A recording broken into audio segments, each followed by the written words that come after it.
Hello YouTube, this is Kaito JR here, and I'm here to do a character discussion topic video on Eriko Nagai from the Ajin demi-human manga.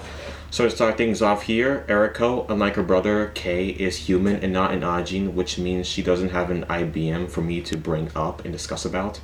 So don't expect something like that to come up in this video here. About Eriko's IBM, since she doesn't have one to begin with, yeah. So no IBM for Eriko. That's right. Alright, so Eriko, she is clearly shown throughout the manga to be one of the more sympathetic members of the Nagai family, with her usually letting her emotions determine how she thinks, while other members of her family, for example, both her mother and her brother Kei, both are very rational people and keep distant from their emotions for the most part. And because of this, Eriko detests her older brother Kei for being so cold and emotionally distant for the most part, and she really doesn't like that aspect of him, which she sees Kei as just a completely selfish jerk who only cares about himself and his own interests. And this gets even worse when she discovers that Kei aspires to become a doctor in the future to help cure Eriko's illness. But Eriko herself just thinks that Kei is only doing this just for his own selfish reasons, probably to benefit himself in some way or another. She just can't believe that Kei would honestly do something like that just to solely help another person. But then in the manga, Ritsu Nagai, Eriko and Kei's mother explains this to Eriko, that Kei may seem like a cold and aloof person to her eyes. However, Kei is actually just a very rational person that Ritsu can easily see, since she is herself a rational person. Yeah, so both Ritsu and Kei, like mother and son, they both understand each other because they're both like emotionally distant and stuff like that, you know, very, very rational.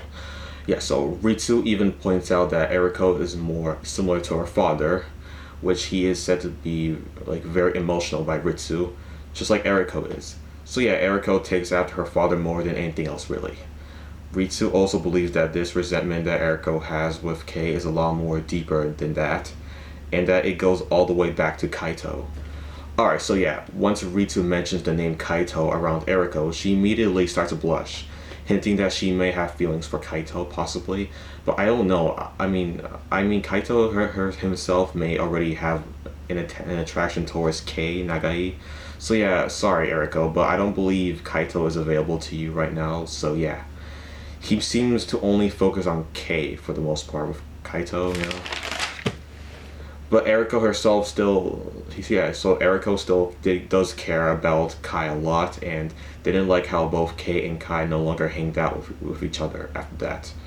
And then Ritsu said that Kei cut off his connections with Kaito just so Kei could find a cure for Eriko's disease, since Kei considered Eriko to be closer to him than Kaito is. All Ritsu wants is for Eriko to understand that it's not right to condemn people like Kei just because they're cold-hearted, and well, just because they seem cold-hearted for the most part, and then like that's the end of the story. No, it's just that Kei just picks the people who he cares about and works hard for their sake, like with Eriko, and that's it. And yes, Eriko did then start to understand it afterwards and started to care about Kei once again, and worries what's to become of him, which she cries right there afterwards. So yeah, Ritsu manages to change the way Eriko like perceives Kei, her older brothers, because right there he just thought of him as a jerk, but in reality he's just very rational and only cares about Eriko for the most part, and I believe Kaito as well, and yeah, so on. Yeah, so and also in regards for Eriko's illness, we don't know what kind of illness she has. Like, it's never been revealed. I mean, I don't believe it has or anything. But yeah, all we know at this point is that Eriko has an illness that's unknown to us for whatever reason, and that Kai was working to find a cure for it. Oh yeah, and there was also a flashback where both Kei and Eriko were asked by their mother to bury a dog that was, according to Ritsu Nagai at the time, defected merchandise. So then it died, and she had no choice but to have it buried by both her children. Which you can tell back then, Ritsu was not a very good mother to both Kei and Eriko during their childhood while growing up. It's pretty obvious, actually. But I'll get into more about Ritsu Nagai in her character discussion topic video once we get to her eventually. So yeah, that's it for my video, everyone. Next one up is Takeshi Kotobuki, so brace yourselves for that. Alright, well, I should be get going now. Thanks for watching, and bye.